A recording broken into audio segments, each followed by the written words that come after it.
I do think it's a good hire.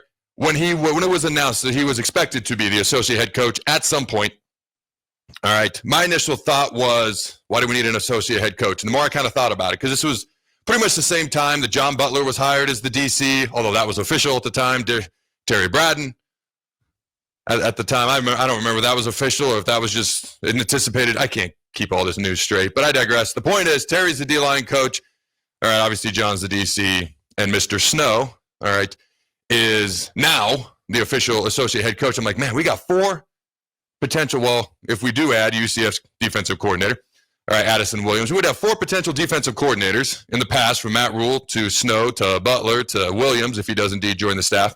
On staff, which is a lot, but it does seem like Rule trusts Butler to be in charge of the defense. So while Rule's more of a defensive guy, obviously Snow is more of a defensive guy. And just a reminder, everywhere that Matt Rule's been, Temple, Baylor, Carolina, except Nebraska, he has been Matt Rule's defensive coordinator at some point.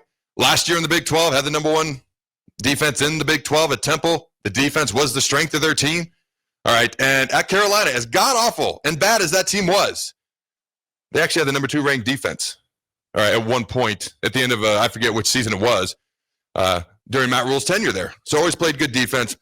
So immediately my mind went to, all right, he's going to help with defense. I'm sure he will. I don't think that's his main role, though. There's a reason we have GMs now in college football. Never had one before, till about a year and a half ago when Nebraska hired one. There's a reason that Phil Snow's been brought in as an associate head coach, because one man cannot do everything anymore. You're no longer running a football program. You're running a business. You're recruiting your own freaking current players and the entire roster, because nobody's committed. I mean, they can come and go basically as they please, at least twice a year, every year. You have to re-recruit your roster every single day. There's no contracts. Like, think about this. If teams start contacting Dylan come the spring, Matt Rule's got to re-recruit Dylan in the spring, and then next fall, and then next winter. It just never ends. And that's just one player. And then you got the transfer portal guys coming in and out. I got a list of, like, I don't know, I think about 1,000 guys that are visiting Lincoln this weekend. Okay, a bunch of, we got a big commit as well, and a couple more probably on the way, I might add. So an interesting JUCO rule, which I'm going to get into, that I don't know. My initial reaction was great. Now we're going to watch more 28-year-olds play college football. I thought we were finally done with the COVID rules. And I understand why they existed. At a certain point, it gets a little asinine how old some of these players are, and you got a 6th-year and a 7th-year senior, then a medical shirt, and they're like 89 years into the NFL, into their college career, and I'm like, oh my Lord, when do we get back to normalcy? I thought we were going to start to get there, and now you can basically stash players. If you're a major college football team, like if Nebraska wants to, they can recruit guys, put them 2 years at a JUCO, stash them there, bam, let them develop, bring them into Nebraska, and then you still have 4 years of eligibility. That's what the rule is, in case you didn't know. You can now go to a JUCO, play 1 to 2 years, leave, and still have 4 years of eligibility to play, all right, collegiate football, FBS football, FCS football, whatever the case may be. So that's the new rule. I'm conflicted. Part of me thinks the NCAA just needs to get the hell out of the way, back up, get out, put somebody in charge that knows what they're doing, not the conference commissioners, because they only care about their conference. And how do you get mad at them? That's their job. And right now the landscape is they only need to care about their conference. The Pac-12. Nobody cared about the Pac-12. Look what's going on with them. The ACC. I've had people float rumors my way that North Carolina brought in Bill Belichick. I know I'm all over the place right now. Okay, but that's okay. I've had so many things come at me. When I don't do a Wednesday show, I basically have like 48 hours worth of stuff that's been built up that comes out on Thursday. You can only imagine what my Monday notes look like, by the way. But somebody was like, hey, what do you think of this? Because there's been a bunch of people with this train of thought. When it comes to North Carolina hiring Bill Belichick, they let go of Mac Brown because he was too old, and then they brought in 72-year-old Bill Belichick, by the way. But he is Bill Belichick. But they're like, North Carolina sees the writing on the wall with the ACC. And football is the driving force. North Carolina's got one of the top baseball programs in the country. We all know about Carolina basketball. But football is the driving force. Now, North Carolina as a brand is probably the most single attractive entity that the ACC has. There's a lot of thoughts that the Big Ten and SEC aren't even that interested in Florida State Clemson. There is interest in Virginia. Like, with Florida State Clemson, I'm surprised to hear that. I do need it confirmed by more people than I've heard it from. But I know there's interest in Virginia, but North Carolina is like the number one brand. But if you're Carolina and your football team is struggling, football is the driving force. You bring in a guy like Bill Belichick, knowing the landscape of football is changing. And all of a sudden, you don't have to win 11, 12 games. You're Carolina. That's not the expectations. Can you win 8, 9, 10? All of a sudden, everything that is valued by the Big Ten and SEC, which I do believe Carolina is going to end up at one of those two conferences in the next 3 or 4 years, now your value goes through the roof. And the amount of money that they can try to entice you to come to the conference with goes through the roof. With a guy like Bill Belichick and just winning 8, 9, or 10 games, you don't even have to compete for championships at this point. You've already got the brand, but you need to be as attractive as possible. And that's why they hired Bill Belichick. Also, Belichick's dad coached there. I mean, North Carolina kind of was the college of his youth, even though he's never coached college football in his career. So there are ties beyond that to Carolina. But going back to Snow, again, I've been all over the place. So far this show, it's going to be a fun show. Loaded, as always. My thought is, Matt Rule's like, who's my most trusted, I don't want to say confidant, but like coach he's had over the years? It's got to be Phil Snow. He's got to be up there as much as anybody, if not more. Basically, Phil Snow's being brought in to help Matt Rule do his job, which is no longer just being a football coach. It's no longer even just running a business. It's being a full-time, nonstop, never-ending recruiter, evaluator, right? Running a business. It is, then you got to, actually, we got a bowl game coming up. Jake, did you forget about the bowl game coming up? I think that's in the back of my mind. It's like in the way back of my mind. I saw a prediction video the other day, and I was like, oh, crap. I need to talk about that bowl game at some point. Like, you got all these things that are going on. That is why Phil Snow is here. And that's basically essentially what Matt Rule said, which kind of confirmed what I had been thinking at the time, all right, in his last press conference. So let's get to some of these other things here. Now, how do you pronounce this individual's first name? So it's Hunter. Is it Nijah Hunter? Jake, is that how you say that? The wide receiver along with Dane Key that's here? Yeah, I can't confirm. That'd be my best guess. I'm pretty sure it's Nijah Hunter and Dane Key. I mean, it's been pretty much confirmed that they are the top 2 wide receiver portal targets. They're in Lincoln, going to be in Lincoln, okay, in the next few days here as well. And let me get back on track here. Kind of lost my spot in my notes. All right. Oh, yeah, big commitment. So those are the top 2 targets for Nebraska right now, those 2 wide receivers. And they're both really good players. I've talked about Dane Key several times. Hunter has become, I mean, he's one of the top wide receivers in the portal right now as well. 40 catches, 578 yards, and 5 TDs in his freshman season, this past season, which is still going on, so it's weird to say, but in his first season, which was at Cal for him. So he's a young guy who's played a lot, got a lot of ball left to play in his future. All right, Mississippi State transfer defensive lineman Gabe Moore has committed to Nebraska as of just, I don't know, maybe 2 hours ago. 6'4", 290 pounds with 4 seasons of eligibility left. All right, he's a freshman. His senior stats in high school, because again, he redshirted last year. 39 tackles for loss, 116 tackles, 12 sacks, 5 forced fumbles, and 2 pass breakups. Not many linemen have TBUs. I think I had 1 in my entire collegiate career. But this is an individual who he's not going to fit the mold of someone who's played a lot of ball, of someone who is proven already. He was one of the top 100 defensive linemen in the country coming out of high school. He's going to fit the mold of someone who's a little bit more unproven, but has a lot of potential and a high ceiling. Does Matt Rule have time to wait for him to develop? How quickly will he be ready to play? How much of an impact can he make right out the gate? And if he can't do it right away, how long do we have to wait for someone like this to contribute? And you start to look at our defensive line, our pass rushers, because that was the big concern. A lot of the guys who've hit the portal, a lot of the guys who are gone are on defense, especially D-line. James Williams, as I mentioned the other day, just committed to Florida State. A lot of them are linebacker, edge rusher types. So we bring in Williams and Ware, a guy who just redshirted.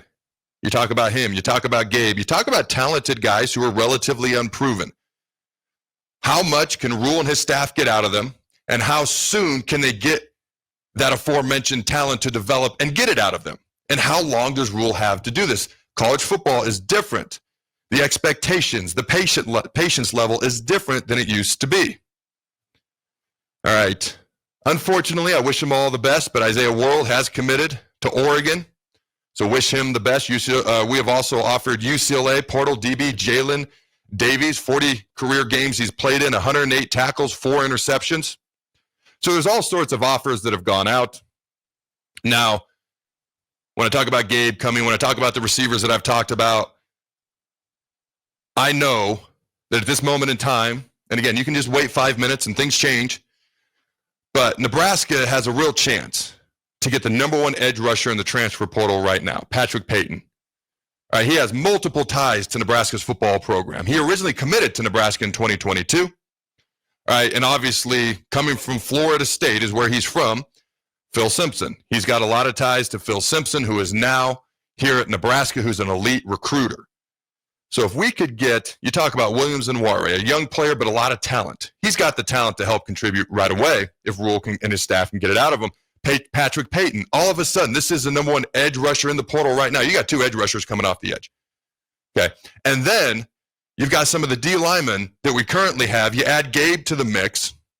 We added another one earlier this week. So talk to me currently, Jake, about the D linemen, the linebackers, the edge rushers. Just start listing them off to me, from Riley Van Poppel to Elijah Judy, but I don't want to leave anybody out because I feel a lot better than I did. Now, a lot of these guys are relatively unproven, all right, other than Peyton, so to speak, but it's hard not to look at this and be like, they're young, they're talented, there's 1 or 2 proven guys, but there's guys with ability, plus the freshmen that are coming in. When you look at Dawson Merritt, you look at Christian Jones, who is the Butkus Award winner, not just for Nebraska, but in the entire country, the top high school linebacker in the entire country. It's crazy because so much young talent is now in the front 7 that is so unproven. So, Jake, list everybody off, all right? And then I want to chat with you about how we now currently feel about our front 7 on defense. So what are the names? So we'll start with the defensive line. Soa Lefotu, Riley Van Poppel, Cam Linhart, Elijah Judy, Mason Goldman, a couple guys that transferred, Dylan Parrott, Connor Keneally, David Borkers, Leslie Black, Ashton Murphy, Keona Davis returned, David Hopkin. So that's your defensive line. Forgot about Davis. See, that's why I wanted you to list them off. I didn't want to forget somebody. There's a lot of talented guys right there when you consider let's say we get, and I'm just kind of saying, let's say we get Peyton, and maybe we don't. I know he's leaning towards Nebraska right now. That is what I know. I've had too many people in the know who have confirmed that with me. So you got Gabe. Let's say Peyton comes. Maybe he doesn't. But let's say he does. Add him to the list. How do you feel about the talent, youth, inexperience, but the ability of the front 7 now? I think that's what they need. I think they need an edge rusher to complement some of the kind of the big guys that they have inside. But yeah, I mean that's been a concern for years. Nebraska finally felt like, they did all right in sacks the last couple of years, but they just lost so much from the edge rush position this year in the portal. So last year I asked Cam Lenhart. Did you say him? Yep. Okay. Yeah. See, this is why I want you to list them all off. So for me, I see a huge upside. I see a lot of unproven players, but I see a huge upside here. Last year, I anticipated the defensive line being the strength of the entire team. I do believe that Nash Hutmaker doing wrestling last winter, as awesome as that story was, okay, he had to lose a bunch of weight. He had to put on a bunch of weight. Ladies and gentlemen, I have put on 100 pounds in my life, 225 to 325 from my senior year of high school to my highest 1-point day in D.C., all the way back down to 225. When that day hit, I went to Dunkin' Donuts, ate a dozen donuts. It wasn't my fault. I was only supposed to eat 6, Jake, and then my family didn't come home for 2 hours, and they just looked so good. But I am now about 270, okay-ish, give or take. I know what it's like to put on weight, try to do it the right way, take it off. And then he never really got an off season because you want to talk about a physical sport as wrestling. Then he never got a winter conditioning. I love the story. But I feel like it hindered his ability to play at his height this year, what he could have been this year. So we were going to rely on Hutmaker. We were going to rely on Robinson. And Hutmaker played fine. He wasn't as consistent, but it ended up being just Robinson that we really relied on. Jamari did fine at times. Cam did fine at times, but nobody else really stood out. I actually felt like the D-line probably played consistently better the year before when they were basically all unproven except for Ty Robinson. This kind of reminds me of 2 years ago with some names that we know and have seen the field a little bit and a lot of unproven names with talent. Now, will we get the same results as far as 2 years ago? Don't know. I would love Williams and Ware, okay, the Florida State linebacker, Peyton, if he does come, to get more pressure off the edge. I think that would be a big difference maker that we've not had consistently along with being able to stop the run. Now, there's a million guys who visited, who are visiting. We brought in Jack McAllister, all right, who's started for 3 years as a punter. You probably all heard about him. Kevin's long-lost brother. All right, I believe he averaged like 44 yards per punt, and now he's here. We brought in a long snapper, so hopefully a lot of our special teams concerns. At some point, we got to talk about Ed Foley and what should or should not happen there. But we'll get to that. A lot of news in the meantime. Hopefully that's been helped and upgraded. You got guys like Barney and Lloyd and some of these other individuals who can return kicks. So, and we have our kicker back. So hopefully special teams is going to be better next year. Again, we'll address the coordinator thing at some point, probably sooner rather than later, but we'll see what happens. Did he do enough to keep his job? Yes or no? I had one person look at me and say yes, until we missed the field goal with a bad snap against Iowa, and then the answer is literally no. Like literally one play in this person's mind switched it to no. And then I've had other people say yes, and I've had other people honestly laugh that I even posed the question. Okay, but we'll get there. There's been a ton of other visitors. All right, one of note, 4-star edge, Samuel Mpemba. I hope I said that right, 6'3", 6'3.5", 240 pounds, out of Georgia, a young player, explosive off the edge if you watch his film. Hey, Jake, do you think LeBron James is hanging out with Ellen DeGeneres right now? All right, let's get back to Husker football, ladies and gentlemen. So, big court ruling when it comes to JUCOs. And I was chatting, I'm sure Terrell Farley talked about it on his show. I didn't get to hear the captain today, but check it out when you get a chance. But I was chatting with him beforehand. I was like, do you like this ruling where you can go to JUCO for 2 years and then you still have 4 years of eligibility? He goes, I loved it. He goes, I would have loved to have had 4 years of eligibility at Nebraska. For me, and then I'm like, okay. And Jake can vouch for me. I literally, have we had a caller, by the way? Not yet. Okay, call in for Carriker's Trivia Challenge. All right, take on yours truly. What is that number there, Jake? 402-464-5685. All right. And I go, but is it best for college football? And that's when Terrell paused and he goes, I don't know. Every rule change that happens, there's pluses, there's minuses. The first one that stuck out to me, well, the first thing that stuck out to me years ago was Christian McCaffrey sitting out of the bowl game. The first player that I can remember to sit out of a bowl game. We eventually had a player here at Nebraska sit out of the last game of the season. Luckily, that didn't catch on. And I remember, who was the South Carolina DN that was the number one pick? Jadeveon Clowney. That was talks he was going to sit out his entire junior season, and I hated everything about that. But the next big rule change that stuck out to me was you could play 4 games and still redshirt. I see pluses and minuses to that. I don't see a whole lot of gigantic negatives there. Then you start to see NIL and the transfer portal. I mean, athletes were not being compensated fairly for the amount of money that the universities were making. The way it is right now cannot be a sustainable model. It just is not a sustainable model. College football is a business. The powers that be at some point are going to say, you know what? We need to put a salary cap because that's how we're going to spend less money. We're going to put a limit on the amount of money that we can spend.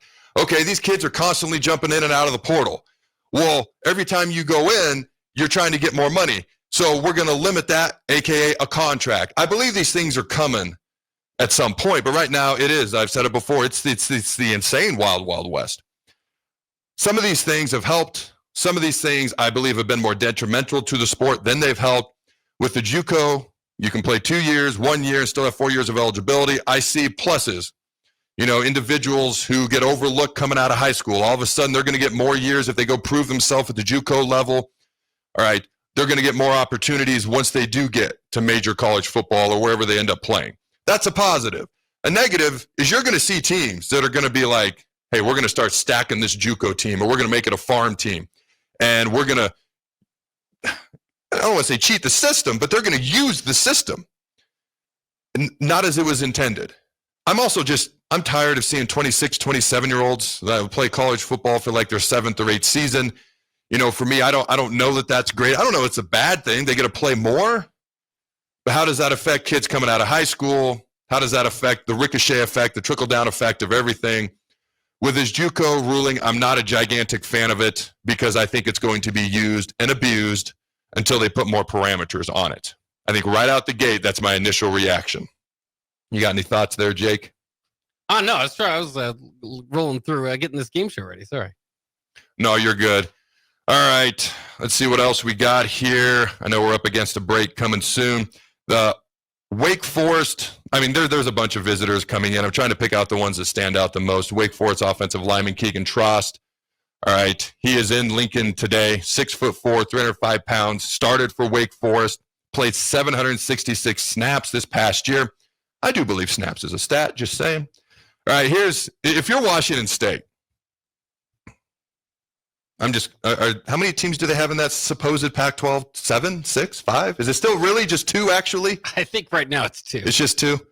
They have no head coach, offensive coordinator, defensive coordinator, quarterbacks coach, running backs coach, and they have 22 players in the transfer portal right now, including 10 starters. Goodness gracious. That's just craziness to me. All right. Couple of things real quick. I thought this was interesting. So there was an unconfirmed report that if Dillon entered the portal, like he could command 10, 12, 13 million in the portal. Obviously, he's back at Nebraska. But I bring that up because Ryan Williams, the 17-year-old phenom from Alabama, who they were talking about all offseason, and for people at Alabama to talk about a true freshman, let alone a 17-year-old, he skipped a senior year of high school. He should be in high school right now. And he was by far their best receiver, has entered the portal. And I'm just like, what type of money can that guy get? What type of money could he get? Obviously it'd be awesome he came to Nebraska, but for me, just the thought of guys like that entering the portal, the type of money that they can make is crazy to me. When you think about total amount of players in the transfer portal right now, you look at the Big Ten, Purdue's got 26 the most. That's going to happen when you win one game. Nebraska's at 23 right now. Wisconsin 17, UCLA, USC, Washington 16, Michigan 15, Maryland 14, Illinois 12, Iowa, Michigan State also at 12. Rutgers actually has the least amount with 3. Here was something I thought was interesting, though. And I'm going to give a final thought on the Heisman thing because I think this confirmed why I would have voted for Hunter. And I did not plan on talking about this until I came across this stat, comparing Ashton Jeanty to Melvin Gordon, who did not win the Heisman. But before I get to that, all right, lost my thought here. Yeah, I completely lost my thought. So here's what we're going to do. I'm actually going to give my final thought on the Heisman thing. All right.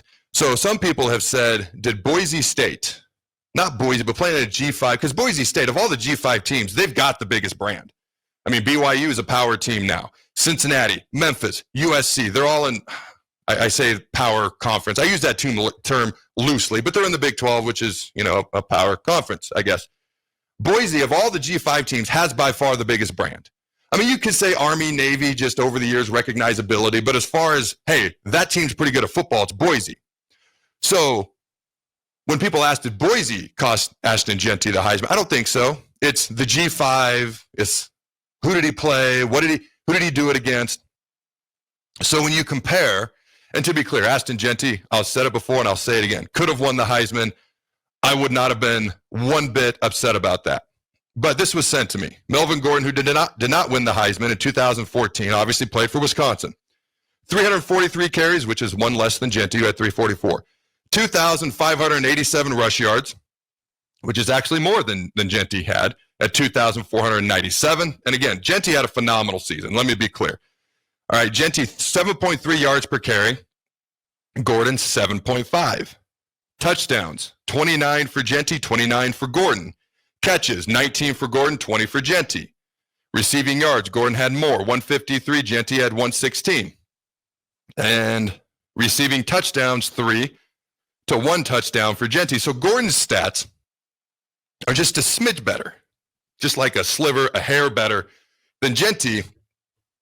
And obviously Gordon did it at Wisconsin, which has a Heisman Trophy winning running back in Ron Dane. in a big-time actual power conference, and it was a little bit different back then, but a power conference in the Big Ten, and he did not win the Heisman. Now, had Genty won it, would I have been, hey, man, you deserve it, no problem? Absolutely. I'm just saying, when you compare these stats and you compare Gordon, was it just a smidge better against tougher competition, and he didn't win it? I mean, you could argue he could have won it. Mariota won it that year. I thought Mariota had a great year. Gordon could have won it that year. He didn't. To me, it makes it like, all right, I look at Travis Hunter, and he legit just did something we've never seen before, and I don't know when we'll see it again. And for me, that's kind of my final thought on the Heisman. You got anything else? And does that change your mind at all, Jay? Because I know you were kind of leaning Genty a little bit. Well, not really, because I think Melvin Gordon should have won that Heisman. Oh, so that strengthens your argument for Genty, or is it just keep it the same? I think it's about the same. Like I said, I would have went with Genty, and I think running backs. We talk about all the snaps that they have. He still didn't touch the ball near as much as Genty. So we talk about affecting the game, and certainly playing cornerback, you affect the game without touching the ball. But I thought that should have been factored in a little bit more. Is that Genty touched the ball like 150 more times or whatever it was. So I will stand firm with what I've said all along. Either one of these guys would win it 9 out of 10 other years. Obviously, Genty wouldn't have won it in 2014 because Mariota beat Gordon and everything I just went through. The only thing this does, instead of me being like, I don't know, whatever I was, 52 Hunter, 48% of me would have voted for Genty. I'm probably like 60-40 Hunter versus Genty now. But again, either guy could have won it, and I'd have been all right with that.